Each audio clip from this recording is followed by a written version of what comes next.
मला एक सांगा डॉक्टर वेळुकर की विद्यापीठाचा पसारा आपल्या खूप मोठा आहे, मुंबई विद्यापीठाचा विद्यार्थ्यांची संख्या वाढते आहे, तेव्हा कोणती आव्हानं आपल्या समोर आहेत असं आपल्याला वाटतं?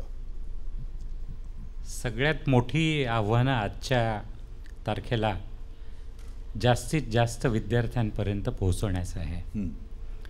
कारण ज्यावेळेस प्राथमिक शाळेमध्ये 100 विद्यार्थी प्रवेश घेतात तेव्हा महाराष्ट्रामध्ये आज 21 विद्यार्थी हे उच्च शिक्षणापर्यंत जातात. छोट्या देशामध्ये जर आपण बघितलं कोरियासारख्या तर तिथे 85 विद्यार्थी हे उच्च शिक्षणापर्यंत पोहोचू शकतात. आपल्या देशाला केवळ 60-62 वर्ष झालेले आहेत स्वातंत्र्यानंतर. आपल्याला खूप मोठा पल्ला गाठायचा आहे. जास्तीत जास्त लोकांपर्यंत गुणवत्तापूर्ण शिक्षण पोहोचवायचं आहे. हेच आपल्या समोरचं मूळ आव्हान आहे. दुसरं असं की पुस्तकी शिक्षण अशी टीका देखील आजच्या शिक्षण पद्धतीवर होताना आपल्याला दिसते. त्याविषयी आपलं मत काय आहे? पुस्तकी शिक्षणाच्या पलीकडे जाऊन अनुभवपूर्ण शिक्षण देणं गरजेचं आहे. आणि म्हणून महात्मा गांधींनी 1937 ते 40 साली जे बोललेत आणि ज्या पद्धतीची शिक्षण पद्धती ते आपल्या देशामध्ये आणू इच्छित होते, ज्याला आपण नई तालीम असं म्हणतो, संपूर्ण जगामध्ये आज नई तालीमसाठी वेगळा शब्द वापरला जातो ज्याला एक्सपिरियन्शियल लर्निंग आणि आउटकम बेस्ड लर्निंग असं म्हटलं जातं. तेही आपल्या देशामध्ये आणण्याचे प्रयत्न गेल्या काही वर्षांमध्ये सुरू झालेले. आणि शिक्षण हे 4 भिंतीच्या पलीकडे तुम्हाला जास्त मिळतं याच्यावर माझा विश्वास आहे. आणि म्हणून पुस्तकी ज्ञानाच्या पलीकडे जाऊन शिक्षण क्रमामध्ये काही बदल करावे, असे बदल करण्याचा प्रयत्न मी गेल्या 3 वर्षांपासून मुंबई विद्यापीठामध्ये करतो आहे. आपल्याला माहीत असेल की स्किल डेव्हलपमेंट हा केंद्र शासनासमोरचा एक अत्यंत महत्त्वाचं आव्हान आहे असं म्हटलं जाईल. आणि त्यामुळं ज्या पद्धतीचं स्किल आपल्या विद्यार्थ्यांच्या मध्ये आलं पाहिजे, विविध पद्धतींचं स्किल, विविध कामं करण्याचं जे स्किल आहे, ते स्किल त्यांच्या एकूण अभ्यासक्रमात आणण्याच्या दृष्टीनं काय नेमके प्रयत्न होत आहेत? यासाठी 2 मुख्यत्वे करून प्रयत्न सुरू आहे. पंतप्रधान कौशल्य विकसित जी परिषद आहे, कौशल्य विकसित करण्याची. एक तर आत्ता जे शिक्षणक्रम आणि अभ्यासक्रम सुरू आहेत त्याच्यामध्ये इंटरनलचा अंतर्भाव जास्त प्रमाणामध्ये करण्यात आलेला आहे. इंटरनल म्हणजे तुम्हाला प्रायोगिक तत्वावर तुमच्या शिक्षणक्रमाच्या अनुषंगाने त्या शिक्षणक्रमाला लागणारे कौशल्य याचा अनुभव त्यांना देण्यात येतो.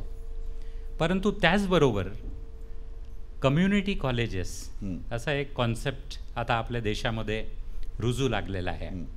आणि मुंबई विद्यापीठ देशामध्ये 12वी नंतर प्रथमच कम्युनिटी कॉलेजेस असा कॉन्सेप्ट आणला. आता तो इतर ठिकाणी पण सुरू झालेला आहे. उद्योग आणि शिक्षण संस्था या दोघांनी एकत्र येऊन अशा प्रकारचे शिक्षणक्रम सुरू केलेले आहेत. आम्हाला आमच्याशी बोललात त्याबद्दल आपल्या मनापासून आभार. प्रशासकीय सेवा ही देखील तारेवरची कसरत असते.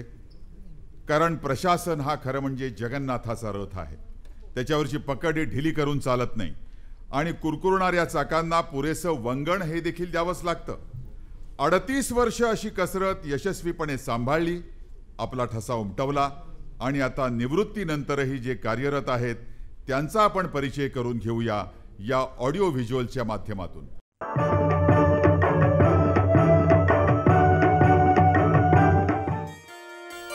सामान्य माणसांच्या अडचणी सोडवण्यासाठी आपल्या अधिकाराचा वापर करणाऱ्या सेवाभावी प्रशासकीय अधिकाऱ्यांच्या परंपरेतील एक नाव करुणचंद्र श्रीवास्तव. 1965 साली लखनौ विद्यापीठातून समाजशास्त्र विषयात MA झाल्यानंतर वडील बंधूंच्या प्रेरणेमुळे करुणजींनी IAS परीक्षा द्यायचं ठरवलं. पुढच्याच वर्षी 1966 साली IAS होऊन ते शासकीय सेवेत रुजू झाले. महाराष्ट्र शासन आणि केंद्र शासनाच्या अनेक खात्यात आणि विभागात करुण श्रीवास्तव यांनी उल्लेखनीय कामगिरी केली आहे. 1998-99 मध्ये करुणजी महाराष्ट्र शासनाच्या गृह खात्यात अतिरिक्त मुख्य सचिव म्हणून कार्यरत होते. त्याच काळात Maharashtra control of organised crime act आणि स्मॉल इन्व्हेस्टर प्रोटेक्शन ऍक्ट हे 2 कायदे राज्यात लागू करण्यात आले. 2001 ते 2004 या काळात देशातील सर्वात मोठ्या मुंबई महानगरपालिकेच्या आयुक्तपदी करुण श्रीवास्तव कार्यरत होते. आपल्या शिस्तबद्ध कार्यपद्धतीने त्या 3 वर्षात करुणजींनी 600 कोटी रुपये तोट्यात असलेला मुंबई महानगरपालिकेचा अर्थसंकल्प 250 कोटी रुपये शिलकीत आणला. मुंबई महानगरपालिकेच्या आयुक्तपदाचा काळ हा आपल्या प्रशासकीय कारकिर्दीचा सुवर्णकाळ होता, असं करुण श्रीवास्तव सांगत असतात. प्रशासकीय सेवेतून निवृत्त झाल्यानंतर करुणजी अनेक सामाजिक संस्थांमध्ये काम करत आहेत. जनसामान्यांच्या समस्या आणि प्रश्न सोडवण्यासाठीच आपल्याला प्रशासकीय सेवेची संधी मिळाली अशा श्रद्धेने अनेक वर्ष प्रामाणिकपणे लोकोपयोगी कामं करणाऱ्या करुणचंद्र श्रीवास्तव यांना लोकसेवा प्रसारण दिनाच्या कार्यक्रमात सह्याद्री वाहिनी सन्मानित करत आहे.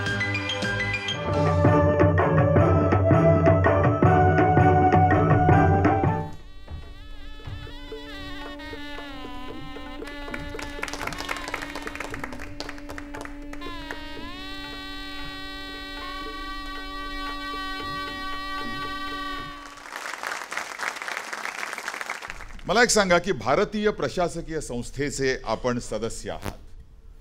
प्रशासन आणि सरकार यांच्यामध्ये जो संघर्ष होताना आपण पाहतो तो का आणि कसा? प्रशासन आणि सरकार याच्यामध्ये जो संघर्ष होतो तो दोघांच्या वेगवेगळ्या दृष्टिकोनामुळे होत असतो. कारण प्रशासनाला जे काही कायदे केलेले आहेत ते सांभाळायचे असतात आणि नेत्यांना त्यांची जी कॉन्स्टिट्युएन्सी आहे ती सांभाळायची असते आणि त्याच्यामध्ये मेळ बसत नसल्यामुळे हे संघर्ष आपल्याला पदोपदी दिसतात.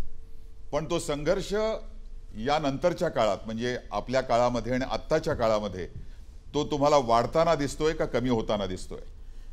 म्हणजे आपण सगळीकडे पाहतो भारत देशामध्ये आपल्याला अलीकडच्या काळात ज्या घटना आपण पाहिलेल्या आहेत तर त्या पाहता नाही, संघर्ष एका दृष्टीने वाढतो आहे तर दुसऱ्या दृष्टीने कमी होते. पूर्वी कलेक्टर यांचा जो काम होता तो कायदा सुव्यवस्था हा महत्त्वाचा होता. आता त्यांचं काम सर्व ठिकाणी सर्व स्तरावरती डेव्हलपमेंट ॲडमिनिस्ट्रेशन म्हणजे विकास हा मूळ मुद्दा झालेला आहे आणि म्हणून त्याचा समतोल साधणं म्हणजे विकास करताना कायदासुद्धा मोडता कामा नये पण लोकांच्या ज्या वाजवी अपेक्षा आहेत ते पूर्ण होतील याच्याकडे सुद्धा बरोबरीने लक्ष देणे म्हणजे responsible and responsive administration that is the need. And Wien officers behave like that you will find that there is absolutely no conflict. Sometimes conflicts may arise because of certain vested interest, but otherwise you will find that if you are development minded, you are accessible, you are responsive, तुम्ही लोकांची गारहाणी ऐकून घेता त्यांच्यावरती अंमल करता तर मग तुम्हाला दिसून येईल की लोक आपल्याकडे एक चांगल्या दृष्टीने बघतात. तुम्ही महानगरपालिका आयुक्त म्हणून बराच कालावधीसाठी काम केलेलं होतं. महापालिका आणि रस्त्यावरचे खड्डे यांचं एक अतूट नातं आहे. तर हे महापालिका आणि रस्त्यावरचे खड्डे मुंबईसारखं महानगरी आणि तिथले रस्ते हे पाहताना अत्यंत मनाला यातना होतात. काय म्हणाल तुम्ही याबद्दल? मलाही यातना होतात पण त्याचा एकच उपाय आहे. मुंबईसारख्या ठिकाणी आपण पाहाल की एक जेव्हा महापालिका तुटीत होती आपल्या कॉन्क्रिटीकरणचा प्रोग्राम बंद करण्यात आला होता पण मी आल्यापासून परत त्या कार्यक्रमाला सुरुवात केली. तो कार्यक्रम आजही सुरू आहे कारण मुंबईमध्ये जेवढा पाऊस पडतो आणि जेवढी ट्रॅफिक आहे आणि आपले रस्ते त्या मानाने लवकर खराब होतात आणि त्यामुळे जिथे जिथे आपण कॉन्क्रिटीकरण केलेलं आहे तिथे आपण पाहाल रस्ते चांगले असतात, टिकून राहतात आणि खड्डे पडत नाही. पण ज्या ठिकाणी अशा पद्धतीने किंवा सब स्टँडर्ड काम केलं जातो कारण मुंबईमध्ये त्याच्यावर काहीतरी कारवाई झाली पाहिजे असं वाटतं की नाही तुम्हाला? निश्चितपणे कारवाई व्हायलाच पाहिजे. कारवाई होत असते पण काही ठिकाणी आपले पूर्वी जसे चांगली मशिनरी वगैरे नव्हती आता चांगली मशिनरी आलेली आहे. आपण बरेचसे प्रयोग करतो आहे जेणेकरून महापालिके रस्त्यांवरती खड्डे कमी पडतील किंवा पडल्यानंतर लवकरच दुरुस्त होतील ह्या दृष्टीने सुद्धा कारवाई करण्यात येईल. धन्यवाद. धन्यवाद करुणजी, आपण ही माहिती दिल्याबद्दल आपले मनोमन. मित्रांनो, एखाद्या कलेची लहानपणापासून आवड असेल आणि आई वडिलांनी योग्य त्या वयात त्या आवडीला नीट आणि डोळसपणे खत पाणी घातलं तर निश्चितच ती व्यक्ती त्या क्षेत्रात आपल्या तपश्चर्येच्या बळावर उच्च स्थानी पोहोचते. या साऱ्या प्रवासात गुरूंचं स्थान देखील महत्त्वाचं असतं. अशाच व्यक्ती मग आपल्या क्षेत्रामध्ये दीपस्तंभाची भूमिका बजावतात. कला प्रांतातल्या अनेक भूमिका समर्थपणे पेलणाऱ्या कलावतीचा प्रवास पाहूया या ध्वनिचित्रफितीच्या माध्यमातून.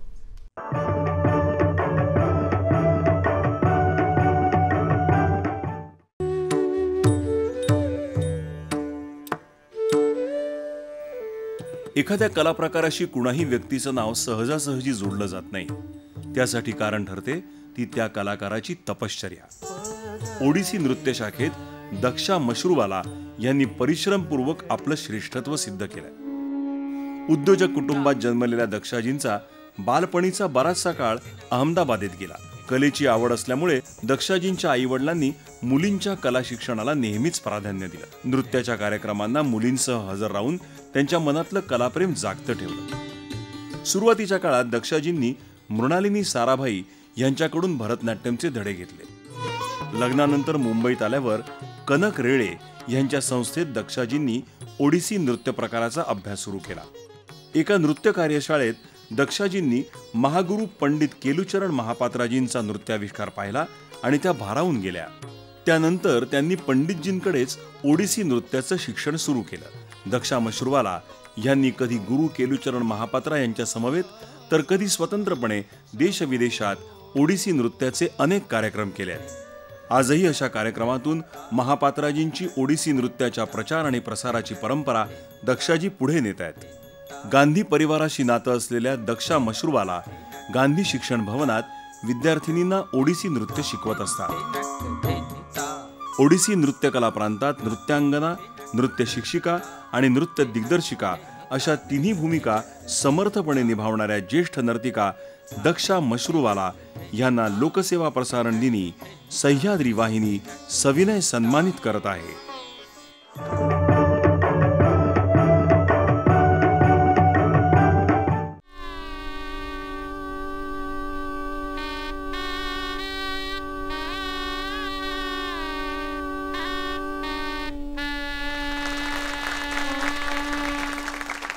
ओडिसी ये जो नृत्य प्रकार है उसमें आपने बहुत ही बड़ी ऊंचाई पर आप पहुंची है. और आजकल हम देखते हैं कि पेरेंट्स जो होते हैं बच्चों को काफ़ी नृत्य की शिक्षा देना चाहते हैं, लेकिन उसके साथ किसी अलग अलग रियलिटी शोज़ में भी उन्हें भेजना चाहते हैं. तो वो रियलिटी शोज़ जो देखते हैं नृत्य के आपके अलग अलग चैनल्स पे, इस विषय पर आपके विचार क्या है? मेरी खुद की बात करूं तो ये बहुत लंबा सफ़र होता है. बच्चे जब आते हैं, शुरू करते हैं, सबसे पहले हम सभी माँ बाप को बताते हैं कि ये एक साधना है और बहुत लंबी जर्नी है. इसके लिए हम एग्ज़ाम्स भी नहीं लेंगे, परफॉर्मेंस भी जब उसकी तालीम ठीक से होगी तभी होगा. तो रियलिटी शोज़ जो मैं देखती हूँ, जितने मैंने देखे हैं, मुझे ये हमारे क्लासिकल डांस की एक्सप्रेशन के लिए बहुत जल्दीबाज लगता है और उसकी एक अलग इम्पैक्ट पड़ती है बच्चों के लिए. तो सब कुछ अच्छा है, हम जो बच्चों को देंगे उनको पसंद आता है और हर बच्चे को परफॉर्मेंस करना बहुत ही पसंद है.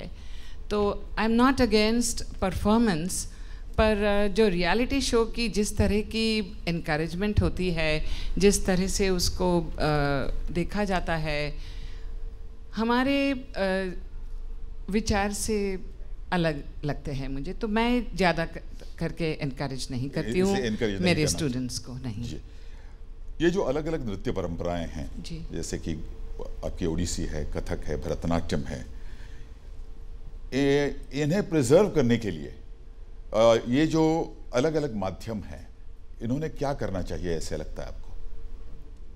माध्यमों ने इन्हें ये परंपराओं को प्रिजर्व करने के लिए किस तरह के प्रयास करने चाहिए? बहुत ही इम्पॉर्टेंट क्वेश्चन है हमारी जनरेशन के लिए, क्योंकि हम आए हैं गुरु शिष्य परंपरा से।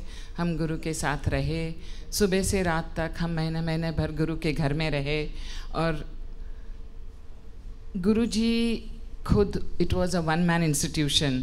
जो भी हम देखते थे गुरु को जिस तरह से वो हर चीज़ करते थे, घर में भी जिस तरह का व्यवहार होता था वो भी एक तालीम ही होती थी। अभी ये हमारा जनरेशन था जहाँ से गुरु शिष्य परंपरा हट रही है, और ज़रूरी है कि इंस्टीट्यूशनलाइज भी करे। तो ये भी कोशिश हमारी चालू है, क्योंकि हम अपने आप को गुरु नहीं मानते हैं। हम बोलते भी है कि जो गुरु थे वो एक अलग स्तर के साधक थे, जिन्होंने जो जिस तरह से जो ज़िंदगी बिताई वो हम लोग गुरु के स्तर के नहीं हैं। तो हम कोशिश करते हैं कि हम जो हमें गुरु से मिला वो हम उसी तरह ने एक जनरेशन तक ध्येय दे दे। वो वैल्यूज़ गुरु जी की बात करते हुए, गुरु जी के सब विचार बताते हुए, वो हमारा ध्येय है, हमारी कोशिश है वो चालू रहे। और उसके साथ हम बहुत नई चीज़ें डालते हैं। जैसे हम बच्चों को अलग नहीं करते हैं उसकी ये मॉडर्न धारा से, तो मॉडर्नाइजेशन के साथ साथ तो हम, मुझे लगता है कि we are the in between people, जो गुरु शिष्य परंपरा को और आज की नई ट्रेडिशन जिस तरह से चलनी चाहिए उसका एक समन्वय ले आए। मित्र हो, शिलेदार राष्ट्र निर्मिती से लोकसेवा प्रसारण दिनानिमित्त मुंबई दूरदर्शन तर्फे आयोजित हा कार्यक्रम आता संपन्न होत आहे। आमच्या विनंतीला मान देऊन सन्मान स्वीकारण्यासाठी उपस्थित राहिलेल्या सर्व सन्माननीय मान्यवरांचं मी मनापासून या ठिकाणी आभार मानतो। आपल्या कार्यातून आम्हाला सतत स्फूर्ती मिळत जावो अशी परमेश्वराच्या चरणी प्रार्थना करतो। धन्यवाद।